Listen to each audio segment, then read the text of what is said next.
అందరికీ నమస్కారం. Welcome back to our channel dreams goal LTV. Telangana లోపల కావచ్చు, ఆంధ్రప్రదేశ్ లోపల కావచ్చు అనమాట.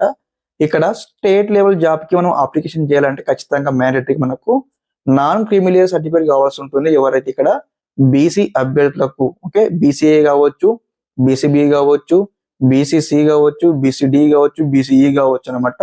ఓకే, ఓన్లీ ఇక్కడ ఇక్కడ ఏదైతే బీసీ అభ్యర్థులకు ఇక్కడ నాన్ క్రిమినల్ సర్టిఫికేట్ కావాల్సి ఉంటుంది. ఇక్కడ స్టేట్ లెవెల్ జాబ్ కి అప్లికేషన్ చేసినప్పుడు అనమాట. అంటే మీరు ఇక్కడ non criminal certificate is nothing బట్టే ఇక్కడ మీకు సంబంధించిన ఫ్యామిలీకి సంబంధించిన ఇన్కమ్ అనమాట ఫర్ ఇయర్లీ 8 lakhs కన్నా మీకు బిలోనే వస్తుంది అన్నట్లు ఒక ప్రూఫ్ ఆఫ్ సర్టిఫికేట్ అనమాట.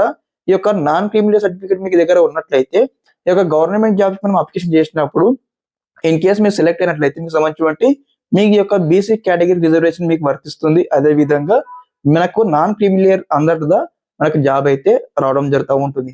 కాబట్టి ఈ యొక్క నాన్ క్రిమినల్ సర్టిఫికేట్ ఏ విధంగా తీసుకోవాలి మీకు అన్ని కూడా కంప్లీట్ గా ప్రొసీజర్ ఎక్స్ప్లెయిన్ చేస్తూ ఉంటాను. మరి ఎవరు ఇస్తారు, ఎలా అప్లికేషన్ చేయాలి, అసలు ఎంత అమౌంట్ అవుతుంది మీకు అని కూడా స్టెప్ బై స్టెప్ అయితే వివరిస్తూ ఉంటాను ఈ యొక్క వీడియో తరపు నుంచి. ముందుగా ప్రతి ఒక్క అభ్యర్థి వీడియోకి అయితే లైక్ చేయండి, ఛానల్ ఇంకా సబ్స్క్రైబ్ చేసుకోండి. మీకు ఈ విధంగానే కంప్లీట్ గైడెన్స్ అయితే వస్తూ ఉంటాయి మన ఛానల్ తరపు నుంచి. తెలంగాణ కావచ్చు, ఏపీ కావచ్చు, జాబ్ అప్డేట్స్ గురించి అనమాట. ఓకే, టాపిక్ లోకి వచ్చినది దాదాపుగా డిసెంబర్ 3వ తారీఖు రోజు ఇక్కడ నాన్ క్రిమినల్ సర్టిఫికేట్ తీసుకోవడం జరిగింది.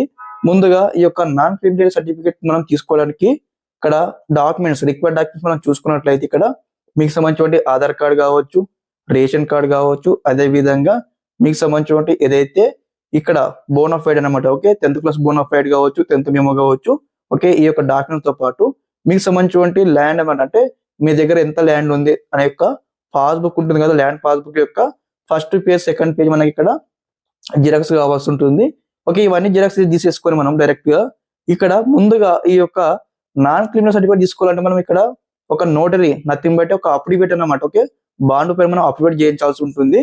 దీని కొరకు మనం ఎవరికి సంప్రదించాలన్నట్లయితే ఇక్కడ మనకు రిజిస్టర్ ఆఫీసెస్ కావచ్చు, అదే విధంగా అడ్వకేట్ ఆఫీసెస్ ఉంటాయి కదా, అడ్వకేట్ ఆఫీస్ వారి దగ్గరికి మనం వెళ్ళినట్లయితే మనకి ఇక్కడ నోటరీ కావచ్చు, ఒక బాండ్ పేపర్ పైన మనకి ఇక్కడ నోటరీ చేసేసి ఇక్కడ అఫిడవిట్ అయితే ఇవ్వడం జరుగుతుంది. అండర్ ది నాన్ క్రిమినల్ అని యొక్క అఫిడవిట్ అయితే ఇవ్వడం జరుగుతుంది.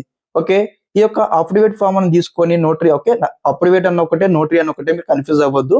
ఓకే, ఈ యొక్క నోటరీ ఫామ్ తీసేసుకొని ముందుగా నెక్స్ట్ ఇక్కడ సెకండ్ స్టెప్ వచ్చేసి మీ సేవకి వెళ్ళాల్సి ఉంటుంది. ఓకే, మీ సేవకి వెళ్ళిన తర్వాత అక్కడ వచ్చేసి మనం ఏం చెప్పాలి, ఇక్కడ మేము ఇక్కడ నాన్ క్రిమినల్ కి అప్లికేషన్ చేయాలనుకుంటున్నాం అన్నట్లయితే వారు ముందుగా మీకు ఒక ఫామ్ ఇస్తారనమాట. ఓకే, ఆ ఫామ్ లో మీకు సంబంధించిన మీ నేమ్ కావచ్చు, మీకు సంబంధించిన ఏదైతే మీ ఫాదర్ నేమ్, మదర్ నేమ్, అదే విధంగా మీ ఆధార్ నంబర్, మీ యొక్క mobile number, ration card number, అదే విధంగా ఇవన్నీ ఫిల్అప్ చేయాల్సి ఉంటుంది. మరి మీకు ఇక్కడ ఫర్ ఎగ్జాంపుల్ గా మీ పేరెంట్స్ వచ్చేసి గవర్నమెంట్ జాబ్ లో ఉన్నట్లయితే వారికి సంబంధించిన ఏ డొమైన్ లో జాబ్ చేస్తూ ఉన్నారు, ఓకే, పబ్లిక్ సెక్టర్ లో జాబ్ చేస్తూ ఉన్నట్లయితే వారికి ఎంత శాలరీ వస్తుందని మనము డీటెయిల్స్ అయితే ఫిల్అప్ చేయాల్సి ఉంటుంది. ఓకే, ఇన్ కేసు మీకు సంబంధించిన పేరెంట్స్ వచ్చేసి ఫార్మర్స్, అగ్రికల్చర్ ఫీల్డ్ ఉన్నట్లయితే మా పేరెంట్స్ ఇక్కడ అగ్రికల్చర్ ఫీల్డ్ లో ఉన్నారు, మా పేరెంట్స్ ఫార్మర్స్ అని ఇక్కడ స్టెప్ బై స్టెప్ రాయాల్సి ఉంటుంది. మీకు ఎంత భూమి ఉంది, ఓకే, మీకు ఎన్ని ఎకరాల భూమి ఉందని ఇక్కడ డీటెయిల్ గా మనం మెన్షన్ చేయాల్సి ఉంటుంది. మెన్షన్ చేసిన తర్వాత ఇక్కడ మనకు దాంతో పాటు అఫిడవిట్ కావచ్చు, మీకు సంబంధించిన ఆధార్ కార్డు కావచ్చు, రేషన్ కార్డు కావచ్చు, మీకు 10th మెమో కావచ్చు, ఇవన్నీ ఇక్కడ మీ సేవలో మనం అప్లికేషన్ చేసేటప్పుడు వారికి ఇవ్వాల్సి ఉంటుంది అనమాట.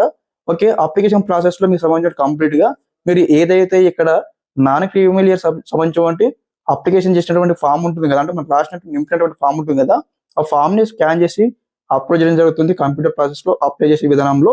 అదే విధంగా దీంతో పాటు మీకు సంబంధించిన ముందుగా నోటరీ చేసినటువంటి అఫిడవిట్ ఉంటుంది కదా, నోటరీ అది అప్లోడ్ చేస్తారు. తర్వాత మీకు సంబంధించిన ఏదైతే మీ పేరు సంబంధించిన ల్యాండ్ ఇన్ఫర్మేషన్ ఉంటుంది కదా, ఆ యొక్క పాస్బుక్ సంబంధించిన ఇన్ఫర్మేషన్ ఇస్తూ ఉంటారు. తర్వాత మీ యొక్క ఆధార్ కార్డు కావచ్చు, మీ యొక్క ఎస్ఎస్సి మెమో కావచ్చు, అదే విధంగా మీకు సంబంధించిన రేషన్ కార్డు అనమాట. ఇవన్నీ అప్లోడ్ చేసిన తర్వాత ఆన్లైన్ లో మనకి ఇక్కడ ఏదైతే కంప్లీట్ గా నాన్ క్రిమినల్ సర్టిఫికేట్ సంబంధించిన అప్లికేషన్ అయితే కంప్లీట్ కావడం జరుగుతుంది. ఇక్కడ మీకు అందరికీ అన్నమాట ఒక రెసిప్ట్ ఇస్తారు అన్నమాట. అంటే ఇది వరకు మనకు క్యాష్ ఇన్కమ్ కావచ్చు, రెసిడెన్స్ సర్టిఫికేట్ కావచ్చు, పేరెంట్ ఇన్కమ్ సర్టిఫికేట్ కావచ్చు, మనం ఏ విధంగా అప్లికేషన్ చేసినామో సేమ్ అదే విధంగా ఈ యొక్క నాన్ క్రిమినల్ సర్టిఫికేట్ అయితే మనము అప్లికేషన్ ప్రాసెస్ అయితే ఉంటుంది అన్నమాట. ఓకే, ఇక్కడ ఇది వరకు మనకు దాదాపుగా 2020లో కావచ్చు, 21 లో కావచ్చు, నార్మల్ గా ఇక్కడ జస్ట్ ఇక్కడ ఫామ్స్ నింపించేసుకొని ఫామ్స్ తీసుకుని వెళ్ళేసి ఇక్కడ ఎంఆర్ఓ ఆఫీస్ ఇచ్చేసి సరిపోతుంది. కానీ ఇప్పుడే మొత్తం కంప్లీట్ గా ఆన్లైన్ లో అయిందన్నమాట ఈ స్టెప్స్ అన్ని కూడా. ఇక్కడ మనం మీ సేవలో అప్లికేషన్ చేసిన తర్వాత ఇక్కడ మనకు మీ సేవ నుంచి ఇక్కడ ఒక రెసిప్ట్ ఇస్తారు.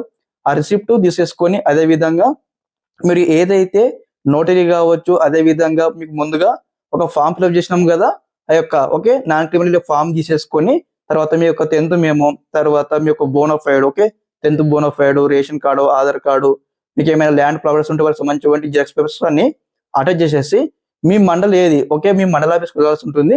మండల ఆఫీస్లో వెళ్ళేసి మీరు ఇక్కడ సబ్మిట్ చేయాల్సి ఉంటుంది.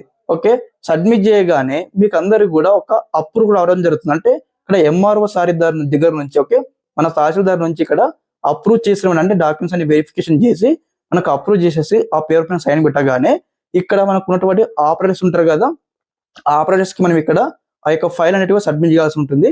సబ్మిట్ చేయగానే మనకి ఇక్కడ ఏమైతే కంప్లీట్ గా విత్ ఇన్ 1-2 వీక్స్ లో మీకు అందరికి కూడా మీకు సంబంధించిన ఫైల్ రిసీవ్ అవ్వగానే మీకైతే అక్కడ ఫైల్ అయితే అప్రూవ్ అవుతుంది. అప్రూవ్ కాగానే ఇది వరకు మనం ఇక్కడ ఆన్లైన్ లో మీ సేవలో ఇక్కడ క్యాస్ట్ సర్టిఫికేట్ కావచ్చు, ఇన్కమ్ సర్టిఫికేట్ ఏ విధంగా తీసుకున్నామో సేమ్ ఆ విధంగానే మనం ఇక్కడ మీ సేవలో అప్లికేషన్ చేసినటువంటి రిసిప్ట్ ఉంటుంది కదా, ఆ రిసిప్ట్ మనం తీసుకెళ్ళి ఇక్కడ ఏదైతే మీ సేవలో ఇవ్వాల్సి ఉంటుంది. ఇచ్చినట్లయితే మీ సంబంధించిన ఫైల్ అప్రూవ్ అయింది అనుకున్నట్లయితే ఇది వరకు మనకు మీ సేవలో ఏ విధంగా అయితే క్యాస్ట్ సర్టిఫికేట్ కావచ్చు, ఇన్కమ్ సర్టిఫికేట్ కూడా ఇచ్చినారు కదా, సేమ్ ఆ విధంగానే నాన్ క్రిమినల్ సర్టిఫికేట్ కూడా మీకు ప్రింట్ అవుట్ అయితే ఇవ్వడం జరుగుతూ ఉంటుంది. ఓకే లేదన్నా మాకు తొందరగా కావాలనుకున్నట్లయితే ఇక్కడ మీకు మండల ఆఫీస్ లో ఎవరైనా తెలిసిన వారు ఉన్నట్లయితే మీరు విత్ ఇన్ 1 డే కూడా కంప్లీట్ చేసుకోవచ్చు. ఓకే నాకు ఇక్కడ కొంచెం టైం అయితే పట్టింది అనమాట, ఎందుకంటే ఒక 2 వీక్స్ టైం పట్టింది. ఎందుకంటే కొంచెం ఎలక్షన్ కోడ్ ఉండడం వల్ల కూడా మనకు వచ్చినటువంటి ఆఫీస్ అయితే అందుబాటులో లేకుండే, దానివల్ల కొంచెం 2 వీక్స్ లోనే అయితే కంప్లీట్ చేసుకున్నాను. కాబట్టి ప్రతి ఒక్క అభ్యర్థి అనమాట ఈ విధంగా అయితే నాన్ క్రిమినల్ సర్టిఫికేట్ అయితే తీసుకోవచ్చు అనమాట. ఓకే ఖర్చు మీకు చెప్పలేను కదా, ఇప్పుడు చెప్తా ఉంటాను. ఇక్కడ ముందుగా ఏదైతే మనం అప్లికేట్ తీసుకోవడానికి నేను తీసుకున్నటువంటి దగ్గర అనమాట నోటరీ చేయించిన దగ్గర నాకు ఇక్కడ 300 రూపీస్ అయింది. అదే విధంగా ఇక్కడ నెక్స్ట్ వచ్చేసి ఫామ్స్ కావచ్చు, అదే విధంగా మీ సేవలో అప్లికేషన్ ప్రాసెస్ అనమాట దాదాపుగా ఇక్కడ 100 రూపీస్ అయింది అనమాట. అంటే దాదాపుగా 4 నుంచి 500 లోపు మీకు ఇక్కడ నాన్ క్రిమినల్ సర్టిఫికేట్ కి అప్లికేషన్ చేయడానికి మనీ అయితే అవుతా ఉంటుంది అనమాట. ఇప్పుడు అందరూ కూడా ఈ విధంగా అయితే నాన్ క్రిమినల్ సర్టిఫికేట్ అప్లికేషన్ చేసుకోండి, మీరు ఇక్కడ మీ సేవ నుంచి అయితే తీసుకోవచ్చు అనమాట. ఓకే ఇదన్నమాట ఇన్ఫర్మేషన్ ఈ యొక్క వీడియో తరపు మీకు అందరికి కూడా నాన్ క్రిమినల్ సర్టిఫికేట్ ఏ విధంగా తీసుకోవాలో ఎక్స్ప్లెయిన్ చేసినాను. ఓకే రిగార్డింగ్ దిస్ మీకు ఏమైనా డౌట్స్ ఉంటే ఒకసారి కామెంట్ బాక్స్ లో కామెంట్ తెలియజేయండి. ఓకే అందరికీ నమస్కారం, జై హింద్.